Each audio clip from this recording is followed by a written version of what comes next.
Dear students, आज हम एक छोटी सी एक्टिविटी को परफॉर्म कर रहे हैं और इस एक्टिविटी का समझाने का मतलब ये रहेगा कि जो स्मॉल ऑब्जेक्ट होता है जिसका मास कम होता है, अर्थ उस पर कम ग्रेविटेशनल फोर्स एक्सर्ट करती है, और जो हैवी ऑब्जेक्ट होता है उस हैवी ऑब्जेक्ट पर अर्थ ज़्यादा ग्रेविटेशनल फोर्स एक्सर्ट करती है।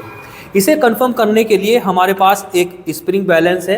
इस स्प्रिंग बैलेंस की हेल्प से हम कंफर्म करेंगे कि स्मॉल मासेस पर कम ग्रेविटेशनल फोर्स होता है और लार्ज बॉडी पर ज़्यादा ग्रेविटेशनल फोर्स होता है। तो आइए इसको हम परफॉर्म करते हैं।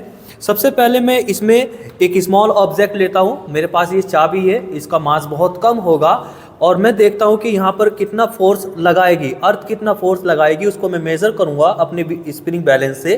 तो ये रीडिंग आ रही है 0.1 न्यूटन। इट मीन्स इस चाबी पर अर्थ 0.1 न्यूटन ग्रेविटेशनल फोर्स एक्सर्ट कर रही है।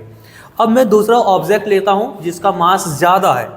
ये मैंने एक बॉब लिया है, इसका मास बहुत ज़्यादा है और मैं यहाँ पर इस पर लगा कर के देखता हूँ तो मैं ऑब्जर्व करता हूँ कि इसकी जो अब रीडिंग आ रही है, ये रीडिंग आ रही है 0.2 न्यूटन्स। 0.2 न्यूटन्स मीन्स इस पर ज़्यादा ग्रेविटेशनल फोर्स लगा। तो यहाँ से ये क्लियर होता है कि स्मॉल मासेस पे कम ग्रेविटेशनल फोर्स लगता है और लार्ज मासेस पे ज़्यादा ग्रेविटेशनल फोर्स लगता है।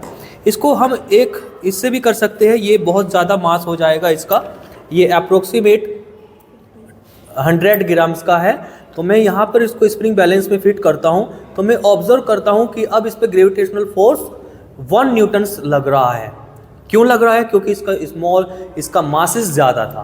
तो यहाँ इस एक्टिविटी से हमें ये पता चला कि स्मॉल ऑब्जेक्ट पर कम ग्रेविटेशनल फोर्स एक्सर्ट होता है और लार्ज मासेस पर ज़्यादा ग्रेविटेशनल फोर्स एक्सर्ट होता है।